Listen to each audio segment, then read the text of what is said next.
એક ગામમાં એક ખૂબ જ ધનવાન શેઠ રહેતા હતા. તેમના ધંધામાં ક્યારેય કોઈ કમી નહોતી. જો કોઈ વસ્તુની કમી હતી તો તે માત્ર સંતાનની. ધીરે ધીરે ભગવાનની કૃપાથી અને શેઠના સારા કર્મોના પ્રભાવે તેમની એ કમી પણ પૂરી થઈ ગઈ.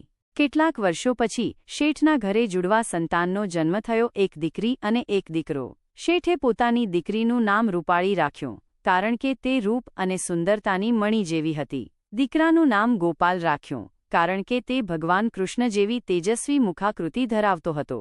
સમય વીતતો ગયો અને બંને ભાઈ બહેન મોટા થતા ગયા. શેઠે તેમની સંભાળ અને લાડકોડમાં કશુંક ઓછું પડવા દીધું નહીં. જ્યારે બંને સંતાન યુવાવસ્થામાં પહોંચ્યા ત્યારે શેઠને તેમની વિવાહની ચિંતા થવા લાગી.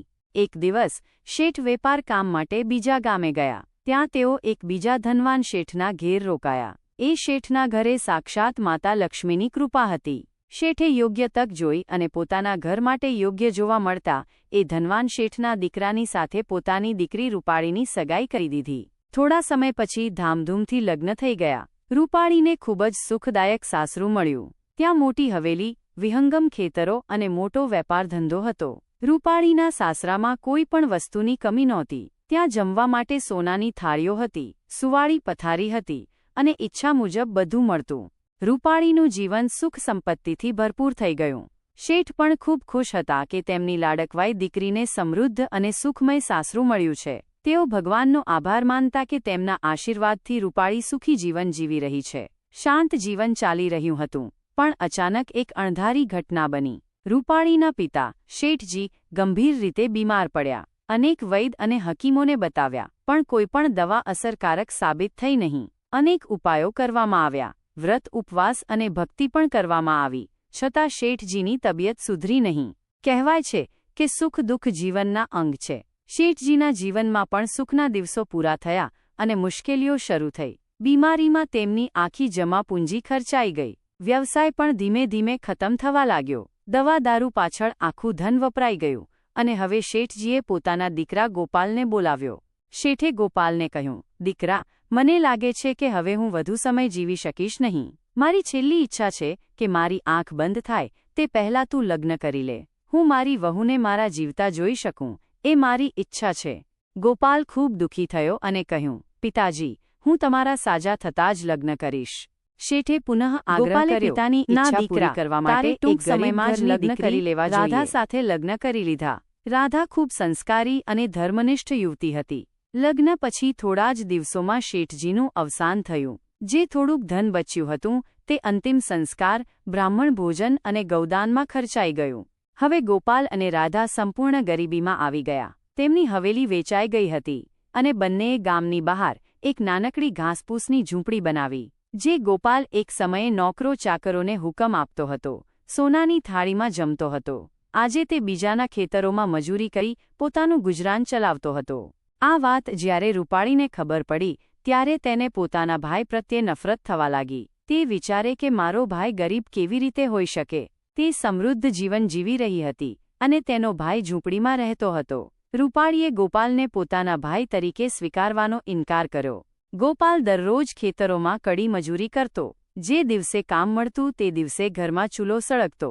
જો મજૂરી ન મળે તો આખું કુટુંબ ભૂખ્યું રહેતું. છતાં પણ ગોપાલની પત્ની રાધા સંકટ વચ્ચે પણ ધાર્મિક અને આધ્યાત્મિક રહી. તે ભગવાન શંકરની પરમ ભક્ત હતી. ગરીબી ગમે તેટલી હોય, પણ રાધા દરરોજ વહેલી સવારે ઉઠી ભગવાન શંકરના મંદિર જતી અને પૂજા અર્ચના કરતી. રાધા દરરોજ વહેલી સવારે મંદિર જઈને પહેલા સાફ સફાઈ કરતી અને પછી ભગવાન ભોલેનાથની પૂજા કરતી. તેને ભગવાન શંકર પર અતૂટ વિશ્વાસ હતો. ગરીબીની પરિસ્થિતિ હોવા છતાં તેણે ક્યારેય કોઈ ફરિયાદ નહોતી કરી. તે દરેક પરિસ્થિતિમાં ભક્તિ અને પુણ્યકર્મમાં અડગ રહી. રાધાના બાળકો ગરીબ પરિસ્થિતિમાં જીવી રહ્યા હતા, પણ તેમનામાં સારા સંસ્કાર હતા. રાધા અને ગોપાલ રૂખું સૂખું ખાઈને પણ પોતાના જીવનથી ખુશ હતા. બીજી બાજુ ગોપાલની બહેન રૂપાળી અમીરીનો ઘમંડ રાખતી હતી. એ જાણતી હતી કે તેમના પાસે અઢળક ધન છે અને ગરીબ ભાઈ સાથે સંબંધ રાખવાનું પણ એને શરમજનક લાગતું. તેને લાગતું કે તેનો ભાઈ ગરીબ હોવાથી તેની સાથે મળવું બેસવું તેની શોભા માટે યોગ્ય નથી. રૂપાળી ક્યારેય પોતાના ભાઈના ઘરે જતી નહોતી અને ન તો ક્યારેય ગોપાલ અને રાધાને પોતાના ઘેર બોલાવતી. એક વખત રૂપાળીની નણંદના લગ્ન હતા. રૂપાળીએ બધા સગા સંબંધીઓને નોતરું મોકલ્યું, પણ ગરીબ ગોપાલને નોતરું આપ્યું નહીં. કહેવાય છે કે ગરીબ માણસના સગા ઓછા હોય અને અમીર માણસ પાસે ઘણા સગા હોય. ગોપાલ માટે પણ હવે એ જ સ્થિતિ સર્જાઈ. જે બહેન એક સમય પોતાનો ભાઈ માટે જીવ આપતી હતી, આજે ગરીબીના કારણે એને ઓળખવા પણ તૈયાર ન હતી. ગોપાલને આ લગ્ન વિશે બીજા લોકોને જાણ કરતા ખબર પડી. તે ખૂબ દુઃખી થયો, પણ તેણે પોતાની પત્ની રાધાને કહ્યું, મારી બહેન રૂપાળીના નણંદના લગ્ન છે, મને ત્યાં જવું છે. રાધાએ જવાબ આપ્યો, પણ તમારી બહેને તો તમને નોતરું આપ્યું નથી અને કોઈ સગાએ પણ તમારું કેવડાવું કર્યું નથી. ગોપાલ બોલ્યો, હા, મારી બહેને મને નોતરું આપ્યું નથી, પણ ભાઈ બહેનનો સંબંધ ખૂબ પવિત્ર છે. હું એને મળવા તો જઈ જ શકું. ગરીબ ગોપાલે પોતાની ક્ષમતા અનુસાર એક જોડી કપડાં ખરીદ્યા અને બહેનના સાસરામાં જવા માટે નીકળ્યો. જ્યારે તે ત્યાં પહોંચ્યો ત્યારે કોઈએ પણ એની તરફ ધ્યાન આપ્યું નહીં. રૂપાળી ઓરડાની બારીમાંથી ગોપાલને જોયો. પોતાના ગરીબ ભાઈને જોઈને એ વિચારી, હું તો એને નોતરું પણ નહોતું આપ્યું, તો પણ આ ગરીબ અહીં આવી ગયો. જો મારા અમીર સાસરિયાઓને ખબર પડી ગઈ કે આ ગરીબ મારો ભાઈ છે તો મારી કેટલી બદનામી થશે. ત્યાં જ રૂપાળીની જેઠાણી ગોપાલને જોઈ ગઈ. તે તરત જ દોડીને રૂપાળીને મળવા આવી અને કહ્યું, દેરાણી, તમારો ભાઈ આવ્યો છે. આ સાંભળીને રૂપાળી ગભરાઈ ગઈ અને પોતાને બચાવવાની યોજના વિચારવા લાગી. રૂપાળી ઘમંડમાં આંધળી થઈ ગઈ હતી. તેને પોતાની અબરૂની વધારે ચિંતા હતી, ભાઈની નહીં. તે જેઠાણીને કહ્યું, મારે બહાર જવું શોભશે નહીં. તમે જ મારા ભાઈને પાછલા દરવાજેથી અંદર લાવી દો. પણ પહેલાં મને કહો કે તેણે કેવા કપડાં પહેર્યા છે અને શું લઈને આવ્યો છે. જેઠાણીએ જવાબ આપ્યો, તમારો ભાઈ ગોપાલ બહુ જ જૂના અને ફાટેલા કપડાં પહેરીને આવ્યો છે. તેની ધોતીમાં થીંગડા છે અને હાથમાં એક મેલી થેલી છે. એની હાલત ખરાબ લાગે છે. આ સાંભળીને રૂપાળીએ ઘમંડભેર કહ્યું, તમે જાઓ અને મારા ભાઈને ઘરની પાછળના દરવાજે લાવો. ગોપાલ રસ્તામાં વિચારતો આવ્યો કે મારી બહેન રૂપાળીને મળીને તે ખૂબ ખુશ થશે, પણ તે જાણતો નહોતો કે રૂપાળી ઘમંડમાં એના માટે કોઈ લાગણી નથી રાખતી. જેઠાણી ગોપાલને પાછળના દરવાજેથી અંદર લાવી. ગોપાલ ઓરડામાં પહોંચ્યો, પણ રૂપાળીએ એને બેસવા માટે ખાટલો પણ ન આપ્યો, ન પાણી પીવા માટે પૂછ્યું અને ન તો એના ઘરના સમાચાર પૂછ્યા. એના બદલે રૂપાળીએ તૃષ્ણાભર્યા સ્વરે પૂછ્યું, કોણે તને આ લગ્નમાં આવવાનું નોતરું આપ્યું? તું અહીં શા માટે આવ્યો છે? ગોપાલ શાંતિથી બોલ્યો, બહેન, હું તને મળવા આવ્યો છું. તું મને જોઈને ખુશ થઈશ એમ મને લાગ્યું હતું. પણ રૂપાળીએ ત્રાસ આપતા કહ્યું, તારું અહીં આવવું મારા માટે શરમજનક છે. જો કોઈને ખબર પડી ગઈ કે તું મારો ભાઈ છે તો મારી અબરૂ જાશે. પછી રૂપાળીએ ભાઈને એક ઓરડામાં લઈ જઈને અંદરથી દરવાજો બંધ કરી દીધો અને કહ્યું, જ્યાં સુધી હું ન કહું ત્યાં સુધી તું બહાર નહીં નીકળતો. ગરીબ ગોપાલ તો પગપાળા લાંબા રસ્તા ચાલીને આવ્યો હતો. એ ખૂબ ભૂખ્યો અને તરસ્યો હતો, પણ રૂપાળીને એની પરવાહ નહોતી. એણે 2 દિવસ સુધી ભાઈને ભૂખ્યા તરસ્યા બંધ રાખ્યો. લગ્નનું ઘર મહેમાનોથી ભરેલું હતું, પણ ગોપાલ એકાંત ઓરડામાં ધીરે ધીરે અધમરો થવા લાગ્યો. આખરે એણે બેકાબૂ થઈને દરવાજો ખટખટાવવાનું શરૂ કર્યું. આ અવાજ રૂપાળીના ભાણેજની વહુએ સાંભળ્યો અને દરવાજો ખોલી દીધો. ગોપાલ પોતાની બહેનને મળ્યા વગર અને કોઈને કંઈ કહ્યા વગર ચૂપચાપ પાછળના દરવાજેથી બહાર નીકળી ગયો. એ સમજી ગયો કે રૂપાળી હવે એને ભાઈ માનતી નથી. એ પૈસાના ઘમંડમાં અંધ બની ગઈ છે. 2 દિવસથી ભૂખ્યો અને તરસ્યો ગોપાલ ધીરે ધીરે ઘેર જવા માટે ચાલવા લાગ્યો, પણ પગ લથડવા લાગ્યા. એ થાકીને વચ્ચે વચ્ચે બેસી જતો અને ફરીથી ઉઠીને ચાલતો. આખરે જ્યારે એ અડધા રસ્તા સુધી પહોંચ્યો ત્યારે એની શક્તિ ખતમ થઈ ગઈ. ભૂખ અને તરસથી અધમરો થઈને એ રસ્તા પર ઢળી પડ્યો. આ બધું ભગવાન ભોલેનાથ અને માતા પાર્વતી જોઈ રહ્યા હતા. માતા પાર્વતીએ ભોલેનાથને કહ્યું, હે સ્વામી, ગોપાલ તો બેહોશ થઈ ગયો છે. આપણે એને મળવા જઈએ, કારણ એની પત્ની રાધા આપણી પરમ ભક્ત છે. એકવાર ગોપાળ પોતાની બહેનને મળવા ગયો, પણ તેણે ગોપાળને માન આપવાની જગ્યાએ 2 દિવસ સુધી ઓરડામાં બંધ રાખ્યો. ગોપાળને ભોજન તો શું, પાણી પણ નહોતું આપ્યું. ભૂખ્યા તરસ્યા ગોપાળે છેવટે ઘેર જવાનું નક્કી કર્યું. રસ્તામાં જ તે અશક્ત થઈ પડી ગયો. ભગવાન શિવ અને માતા પાર્વતીએ આ જોયું અને ગોપાળની મદદ કરવા નક્કી કર્યું. શિવજી સાધુના વેશમાં અને માતા પાર્વતી ઘરડી ડોશી વૃદ્ધ સ્ત્રી બની ગયા. તેઓ ગોપાળની પાસે પહોંચ્યા. માતા પાર્વતી ગોપાળના માથા પર હાથ ફેરવવા લાગી. તેમની કૃપાથી ગોપાળે આંખો ખોલી અને ઘરડી ડોશીને જોઈ. ગોપાળે પૂછ્યું, તમે કોણ છો? માતા પાર્વતીએ કહ્યું, દીકરા, હું આ જંગલમાં રહી છું. તને અશક્ત અવસ્થામાં જોઈ તારી મદદ કરવા આવી છું. તું કેમ મૂર્છિત થઈ ગયો? ગોપાળની આંખોમાં આંસુ આવી ગયા. તે રડતો રહ્યો અને આખી વાત કહેવા લાગ્યો. મારી બહેન અને હું નાનપણમાં એકબીજાને બહુ પ્રેમ કરતા હતા, પણ હવે તે ધનિક થઈ ગઈ છે અને હું ગરીબ છું. જ્યારે હું એને મળવા ગયો ત્યારે તેણે મને અપમાનિત કર્યો. 2 દિવસ સુધી મને ઓરડામાં રાખી ન ભૂખ્યું, ન પાણી પૂછ્યું. હવે હું ઘરે જઈશ તો પત્ની અને બાળકો પૂછશે કે મને ઉપહાર શું મળ્યું. હું એમને શું જવાબ આપીશ? માતા પાર્વતીએ કહ્યું, દીકરા, ચિંતા ન કર. હું તારા માટે બંદોબસ્ત કરી દઉં. તેમણે ગોપાળને પોતાનો એક સુંદર બગીચો બતાવ્યો, જ્યાં વિવિધ ફળ અને ફૂલો ખીલા હતા. ગોપાળે પોતાની થેલીમાં ઘણા ફળ ભરી લીધા, તરબૂચ, કાકડી અને બીજા મીઠા ફળ. ફળ લઈને તે પોતાના ઘેર વળતો નીકળ્યો. રસ્તો લાંબો હતો, પણ અંતે તે ઘરે પહોંચી ગયો. ગોપાળને આવતા જોઈને તેની પત્ની રાધા અને બાળકો તેની તરફ દોડી ગયા. બાળકો ખુશ થઈ ગયા અને વિચારવા લાગ્યા, પિતાજી ફઈના ઘરેથી કંઈક મીઠું સરસ લાવ્યા હશે. ગોપાળના હાથમાં ભરેલી થેલી જોઈને તેના બાળકો ખુશ થઈ ગયા. તેઓ વિચારી રહ્યા હતા કે ફઈ ખૂબ ધનવાન છે, તો પિતાજી જરૂર મીઠાઈ અને સારા કપડાં લઈને આવ્યા હશે. બધા બાળકો ગોપાલની આજુબાજુ વીંટળાઈ ગયા. તે દરમિયાન ગોપાલની પત્ની રાધા પણ પાણીનો લોટો લઈને બહાર આવી. તેણીએ ગોપાળને પૂછ્યું, નણંદબાઈએ શું આપ્યું છે કે આખી થેલી ભરેલી છે? ગોપાલની પાસે જવાબ ન હતો, તેથી તેણે કહ્યું, જે છે એ બધું આ થેલીમાં છે. ત્યારબાદ ગોપાલ થેલી મૂકીને ઘરની બહાર નીકળી ગયો.